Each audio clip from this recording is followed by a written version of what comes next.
Welcome, Switched On crew. Dan here with today's signals around how to uncondition yourself.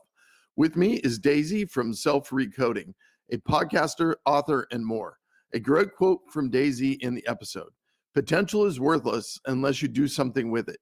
Join us and enjoy the show.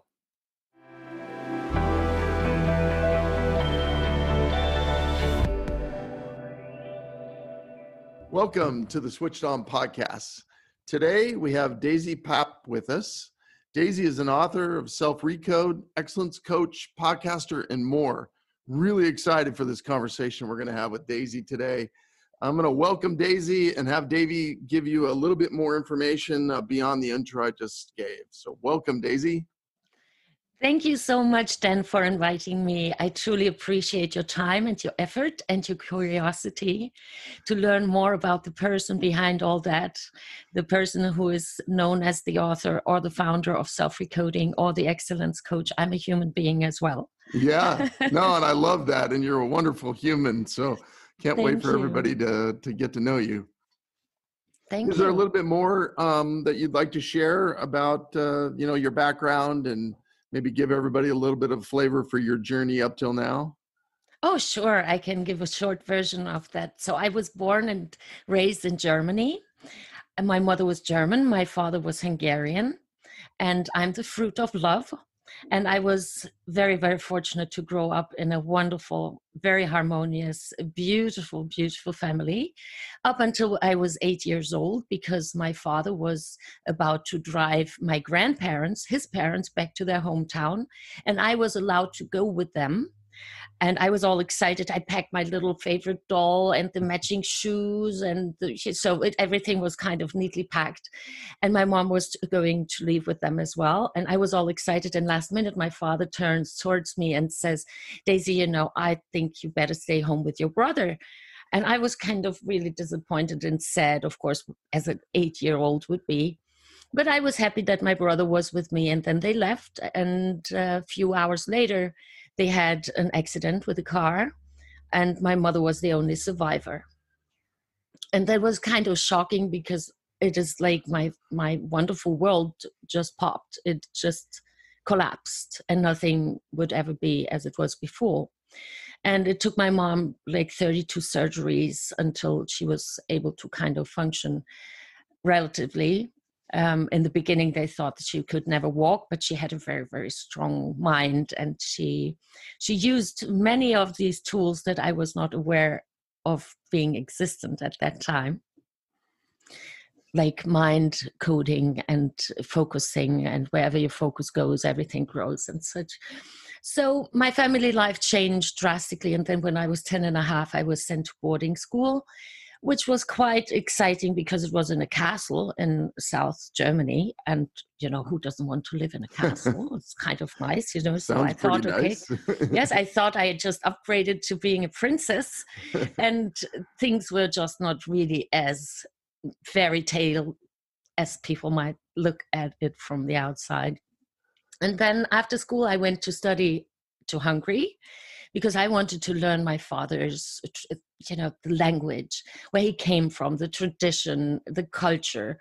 And it was really wonderful. It was a wonderful time. And I truly, truly admire the people of Hungary. And I love the language. I'm fluent in that language since. And I very much understand part of myself that is genetically within me, that Hungarian side of mine. And just before the holidays, my mother gave me a call while I was in Hungary, and she said, "Daisy, I'd like you to sit on a plane and attend to the company celebration tonight." And I said, "Yeah, but how am I going to do that?" She said, "Very easy. You go and get another ticket and you just sit on a plane." So I attended that celebration, that festivity that evening. And the next morning we were about to fly out to Geneva in Switzerland. And it was my brother, my godfather, and my mom. And last minute, my mother turns towards me and she says, "Daisy, it's so stressful. Why don't you stay at home? We see you in 2 days." So it was a Saturday morning, and I was kind of, I would have loved to walk in Geneva and see the lake, and it is wonderful in the winter. And so I was stuck at home. And 2 days later, I receive a phone call that the plane crashed just shortly after takeoff in Geneva. And I was 17 at that time, and I was orphaned. It was quite a challenge because I had no idea of business. My mother left a big business. My brother was very successful, self-employed. My godfather had his first baby. It was just born 4 days prior to the accident. So it was very, very tragic. And of course, what I would try to do, I wanted to find family because that's all I was longing for. And I wanted to belong somewhere and to belong to someone. At that time, I didn't know that when I have me, I'm never alone. At that time, I thought it was outside to be found. And so I got married, and I have a wonderful son. He's also fruit of love. He's 30 years old today. And then after I was married, I realized, well, some things are just not functioning well within me. So my body got very ill. Nobody really was able to find out what was wrong with me. I lost a lot of weight. I was like about 90 pounds lightweight, skin and bones, and I couldn't eat. Nothing would stay with me. And the doctors in Switzerland, Austria, Germany, and Hungary, nobody could find what's really wrong with me because so physically I was actually okay, but all the symptoms were just not feeling good at all.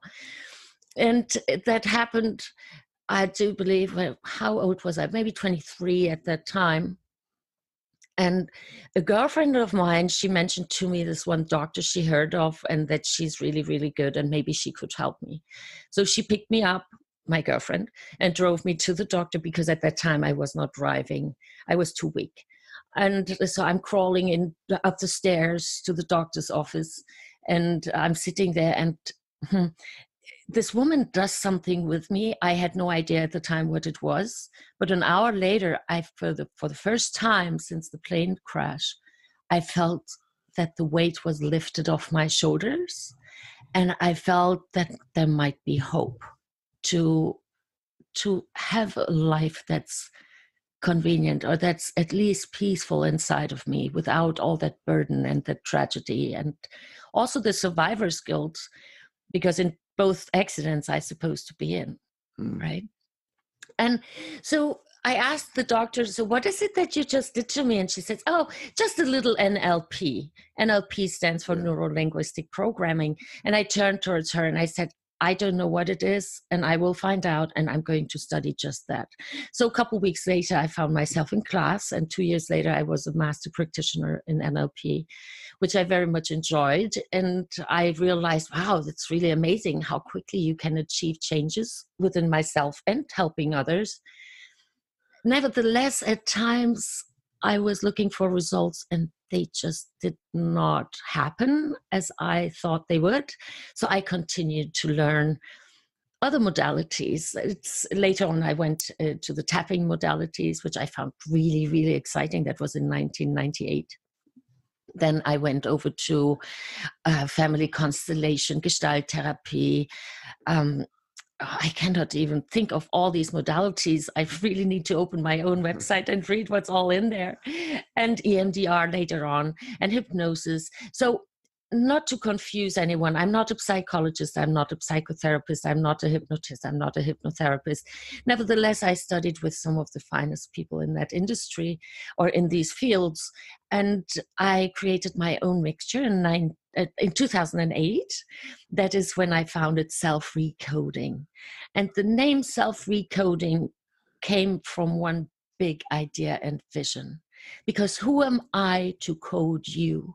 Or who am I to tell you how to adjust parts and pieces within you? I do believe that in your subconscious mind, there is an inner healer kind of something. And when I help you find that, then you can do it all by yourself. And so that is what Self-Recoding is all about. I help people to get the best results possible from 5 continents. I do that since over 10 years over video calls and phone calls. So I do remote sessions very early on. And I made some workshops and seminars, and then I started publishing books. So the first one was The Formula for Finding True Love, which is groundbreaking and can change society within one generation, if applied. And I'm working now on getting teachers closer to the formula for finding true love and the island model. That's another book that I published. So hopefully we can start teaching that to children, because then there are a lot of misleading concepts will just not,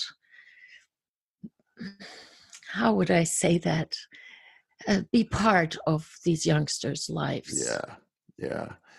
When you look at the self-recoding and you say, you know, I always trying to break things down analytically, and I say, okay, what are the 3 like most misunderstood things that self-recoding helps people, you know, come to a new realization about?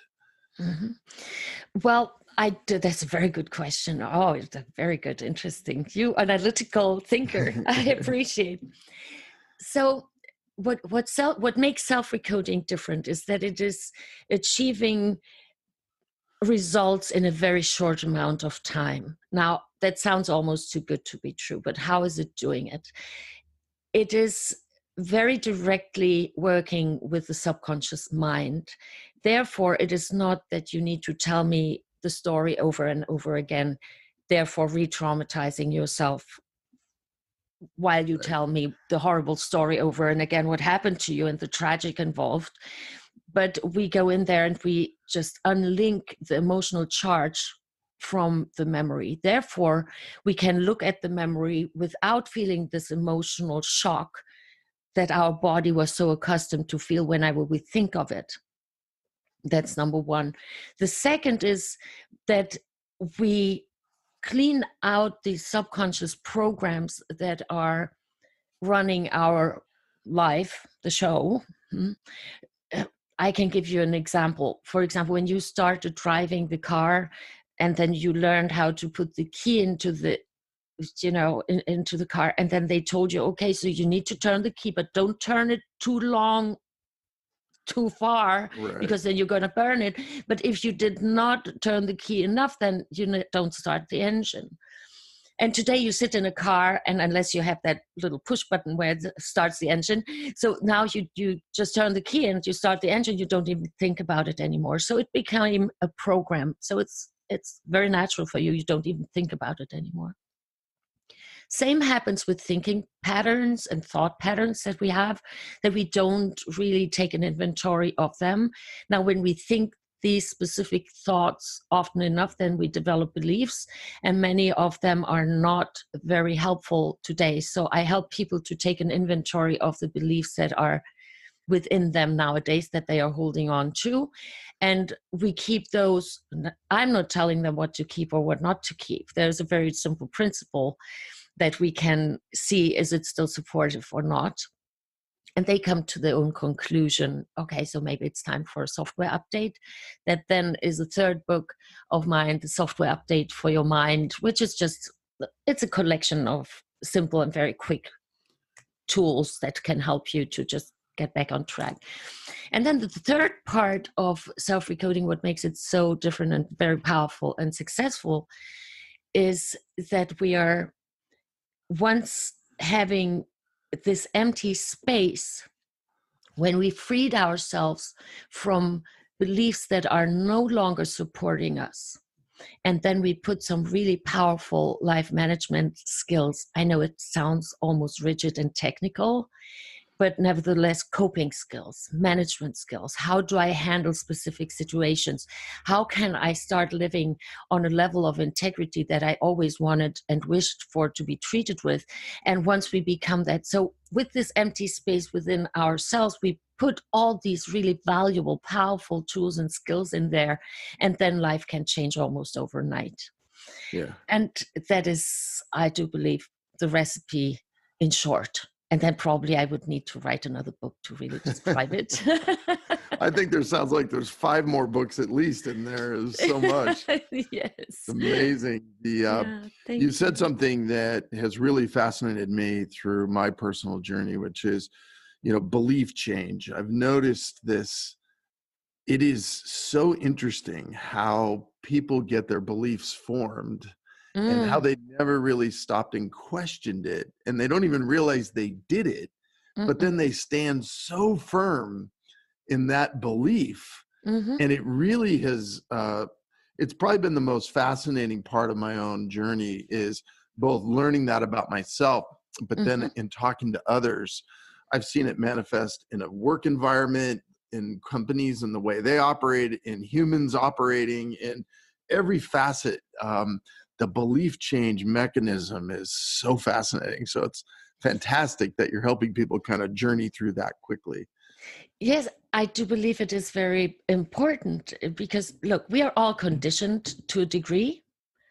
And so I do sessions over Zoom, but in the past I only used Skype, and then there are other platforms I'm using as well. But on my Skype profile, it says self-recoding, uncondition yourself, because that's really the key. When we uncondition ourselves, then we can start questioning. So where did it come from? Why am I doing what I do while I'm doing what I'm doing, and not even questioning why and how and where it came from? So I think that is a very, very important step in self-development and in Yeah. the evolution itself to grow and evolve. Yeah, very neat. A question I always ask myself in there in my own questioning process is, where did my belief come from? Like when I notice that I have a belief about it, I immediately say, where did it come from? And then I say, what more do I need to know to actually reaffirm or to change that belief? And I try to really trigger some Mm-hmm. simple things. And it's everything, like from food to, I often tell a fun story that one time I used to not be a very good driver, and I'm always, Oh, I'm really not proud of what I'm about ready to say, but I used to drive really fast, weaving in and out of traffic, and I believed it was getting me there faster. And mm-hmm. then one day I sat down and I said, okay, I'm going to drive it 15 days, my 30-minute drive, the crazy man way, and then I'm going to drive my drive 15 days, speed limit, never changing lanes. My maximum differential was 3 minutes. Yes. Crazy. I'm like driving, I'm putting my own self in harm, I'm making other Others. people's lives uncomfortable, Yes. all for this belief. And then when I Mm. tested it, it was dead wrong, but it Yeah. really was amazing. I very much like that story. That's awesome because it helps me to see it's measurable, and Yeah. probably your listeners out here, um, they can relate to that because they are either upset about those reckless drivers stigma, or they are one of them, Yeah. stigma. And actually, a very important part of self-recoding is also slow down, Yeah. because oftentimes, even not in traffic, but how often are we reckless drivers in our lives without being a motorist? Yeah. And we think, oh yeah, but now I'm going to be there faster, and yes, I'm going to reach my goal faster. No, you don't. You believe, and that also is, I truly believe, related to the fear of not getting there on time, the fear of not being able to get there at all, and therefore we want to reach it quickly. But time takes time, my Yeah. son used to say, and he's such a wise young man. Imagine at Yeah. 30 years old saying, Mom, time takes time. And then I think, oh, thanks for the reminder, because it is so important to really slow down and notice the harm you're truly doing on yourself and your environment. Yeah. I'm not talking about the environment now, the palm trees and the nature and the oceans and the mountains and so forth. I do believe the direct or indirect environment, the people in our environment, when we Yeah. are these reckless drivers in life. And it is a very good idea to slow down, because sometimes I used to say to my clients in the one-on-one sessions, I said, are you a horse? Are you a dog? And then they said, no, of course not, Daisy. Why would you ask me this? And I said, well, because this is not a horse race and it's not a dog race. Yeah, that's really good. Yeah. And then, I help them also find humor in discovering their own hidden programs. And once they come to the awareness, although this word is so overused, but when they come to the conclusion, oh, so I have programs running within me that I'm not even aware of. And because they kick in automatically without me knowing, I'm on automatic pilot. Therefore, who is determining the outcome? So Right. taking the power back, and then they can start thinking for themselves again. And then they see the freedom, and therefore they stop copying the past, being afraid of that exactly copy of the past in the right here, right now, therefore pasting it in the future and doing it over and over and over again. And it's like the hamster wheel. You think you move forward, but you're not. You stay at the same spot. And once they come to the conclusion, okay, so right here, right now is the only time I really have, that's fact. So Yeah. we can philosophize about it or discuss, well, yes, the past was true at some time, and the future will be true, hopefully, at one time. But all I really have and where I can really take action is right here, right now. And when I take all my power back, allow myself to really take an inventory of my beliefs, whether it is towards my driving style, or if it is my relationship style, or my style, how I do my work, or how I complete work, how I exercise, how I eat, and then really question. And then I can freely choose. Once I uncondition myself, then I can choose, okay, I understand my parents or my grandparents, my ancestors, my community, my colleagues, my family, my spouse always did it this way. But I questioned it, and I found another way now for me that works best for me. And I still love you, and I still respect you holding on to this, and I care for you. I'm not going anywhere, but I'm choosing for myself to do things a little bit differently. And Yeah. I wonder if you can respect that too. Yeah. You see, and then comes in the communication skills. That's a whole different aspect of self-recoding, because there's so many modalities that help us heal the old wounds, but they don't teach us how to speak. They don't teach us communication skills that are very powerful and respectful. Yeah. Well, I love it. It is, I just listening to you, I wish I would have met you many years ago. You would Oh, have, me too. Me too. I you wish would I have, had known what I know today, but yeah. I'm so glad I know it today. And I'm so glad that our path crossed, Yeah. you, Dan, and I, because there's a lot of things that we can still discuss, and so many things we can do and spread into this world to Yeah. help others discover their power, so that they can realize, hey, wow, what a gift it is to uncondition myself, keeping all the love to those who conditioned me, because had they known better, they would have done better. So that already covers the entire forgiveness aspect. That's also part of self-recoding. So forgiving yourself and forgiving all those, whomever those are. Yeah. And Yeah. then we have so much, it's like, I don't know you as a man, if you like shopping for clothing, because you're always nicely dressed. So I assume that I do believe that you like getting some nice things for yourself as well. But let's say we have a closet that is full with all kinds of clothing that we loved at one time, that were our favorite pieces at one time, that we thought they will be great, but then we found out they're not that good at that time. Then now today I see that. And then you and I go shopping, and we come home with all these wonderful bags and different colors and all this beautiful, beautiful new stuff in there. And then we try to fit it in our closet. It won't fit.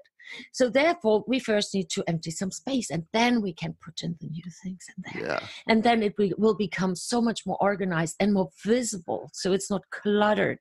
Decluttering. You see, there's this lady from Japan, Miyoto, or what's her name? Marioto or Mm. Marikoto. I'm so bad with names. Well, what a belief that is, you see.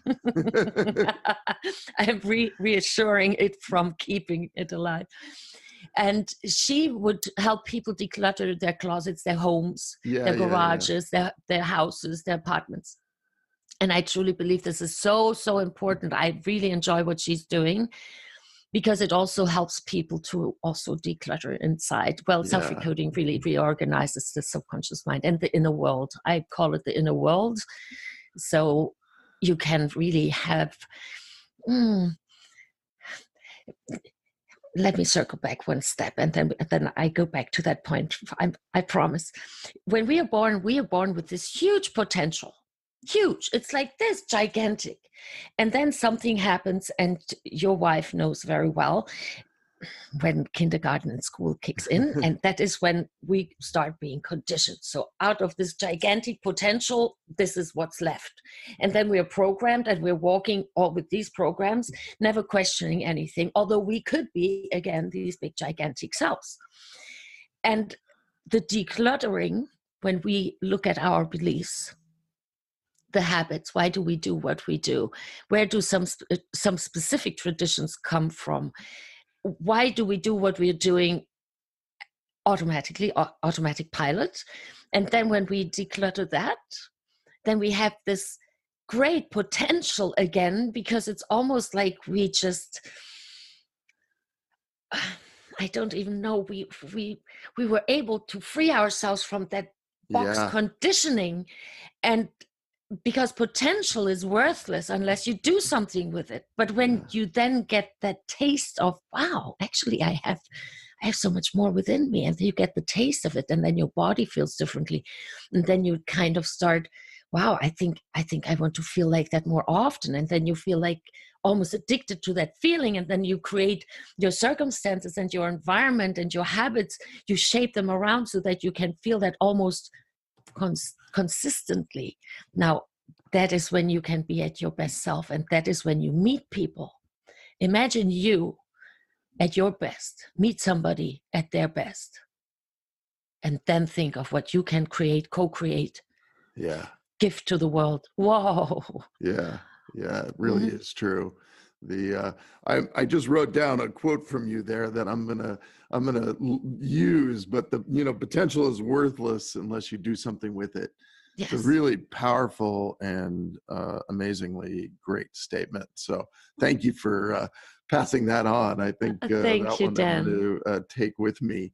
Thank you. As you and I could talk for hours, but we're going to try and wind this one down. We'll probably have you back for another discussion again. Thank you. Further on.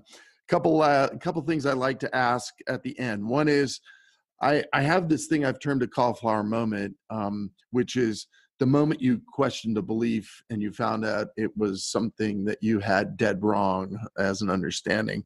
Cauliflower was one of those things for myself. I always like to ask guests, it can be fun, it can be serious, it can be anything, but give me one belief that you questioned and you were amazed at the fact that you had it wrong. Well, I can give you a funny story. So I'm laughing today. I think my son, in the meantime, laughs at it as well. So in my family where I grew up, it was mandatory that by the age of 16, you would have to have completed ballroom classes. You needed to be able to dance, because you could never know where you end up. You were at a festival, or you were at a wedding, or you were at any festivity where you may be asked to dance. And so, of course, my brother did it, and I saw him doing it, and I had to do it, and I never questioned it. So my son, 15 years old at the time, I told him, you're going to turn 16 now, son, and I think it's time for you to go to ballroom classes. And he said, no way. He said, Mom, I have 2 left legs. And I said, okay, fine, then I'm not going to support you with your driver's license. So then almost we got closer to how cruel I was. But I only knew years later. And then so he turned 16. So, and of course he wanted to make his driver's license, and he boys also have a way how to speak to their mothers, with these puppy dog eyes and look at you so sweetly. And then you soften your heart, and then you say, okay, son, okay, I'm going to support you with your driver's license. You get another chance, go do the ballroom classes. And he says, Mom, not again. At that time, he had this sweet, sweet girlfriend. And she was dancing contemporary and jazz. And I said, you have the perfect setting. You say you can easily learn tango, rumba, samba, jive, waltz. Why don't you go and do? Mom, please, not again. So, and then came winter, and I didn't want him to ride around with my scooter. And I thought it's maybe safer for the child to have a car around him to protect him. So I bought him a car. And I said, look, honey, here's the key. But would you please go and do the ballroom classes? I says, Mom, please. So, well, of course, I gave him the key.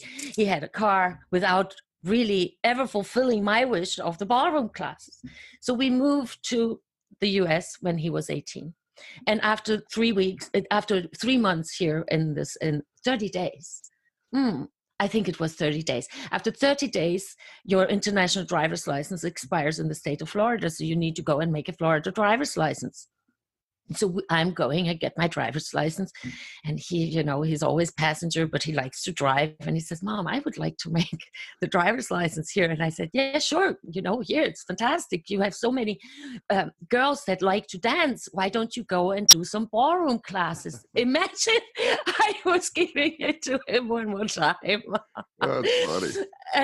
And so I think I still was telling him to do these ballroom classes is almost as if I was resentful towards him. I said, you still owe me the ballroom dance classes, the ballroom dance class. And then maybe when he was 23 or 24, and I said, where does it come from actually? And so it took me years. Can you believe it? Yeah. That's my cauliflower moment. I love it. I love it. We all have those beliefs and these deep ingrained things. But listen, I really appreciate your time today. And how can people, find you, interact with you, connect with you? Thank you. First of all, thank you very much for inviting me and your generous time that you're gifting me and the questions you're asking. I truly appreciate them. Yeah, wholeheartedly. Sure. And how you can find me at daisypapp.com. There you can see my podcast, you can see all kinds of things that I'm doing. Then you can find me at selfrecoding.com. Then you can find me on the podcast that I'm doing with the lady from Australia, with Kathy Tate, the Bald Warrior. She is a lady who lost her hair due to alopecia when she was 8 years old. And so we call ourselves Bald and Blonde Mindset Evolution. And you can find us on all podcast platforms. And then we have something very new. It's the Ideal Weight Forever program. And that is quite exciting. And the results people are getting are just,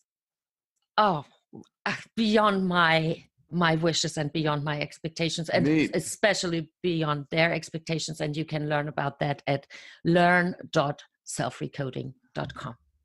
Well, fantastic. And we'll have you back for another discussion and look forward to that. So thank you for your time. Thank you so much, Dan. And thank you for considering continuing our talk. It's very, very joyful to have conversations with like-minded individuals as yourself. I truly appreciate it. Thank you for your invite. Thank you. Thank you.